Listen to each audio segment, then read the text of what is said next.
শতকরা 95% মুসলমানের দেশে একজন মুসলমান আইনজীবীকে ইসকন যেভাবে নির্মমভাবে হত্যা করেছে সেটা অকল্পনীয়। তারপরে এই দেশের মুসলমান কিন্তু সর্বোচ্চ ধৈর্য ধারণ করেছে, সংযম দেখিয়েছে। কিন্তু ভারতে প্রতিনিয়ত মুসলমানদের উপর নির্যাতন হচ্ছে। শ্বশ্রমণ্ডিত বৃদ্ধ মুসলমানদেরকে তারা দাড়ি টেনে ছিঁড়ে ফেলছে, গোশত রাখার অপরাধে মানুষকে মেরে ফেলছে। এই সমস্ত উগ্র সন্ত্রাসী ভারতীয়দের প্রতি আমরা তীব্র ধিক্কার এবং নিন্দা জানাই। পাশাপাশি বাংলাদেশের সীমান্তে ভারতীয় বাহিনীর গুলিবর্ষণ করে যে হত্যা করছে তার তীব্র নিন্দা জানাই। প্রত্যেকটি অপপ্রয়াস, ভারতের অপপ্রয়াসকে আমরা তীব্র নিন্দা জানাই।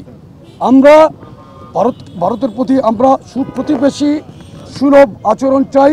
বাংলাদেশের বাইরে আমাদের কোনো প্রভু নেই, আমাদের বন্ধু আছে কিন্তু কোনো প্রভু নেই। আমরাও সেই একই নীতিতে বিশ্বাসী। আমরা বন্ধুসুলভ প্রতিবেশী চাই।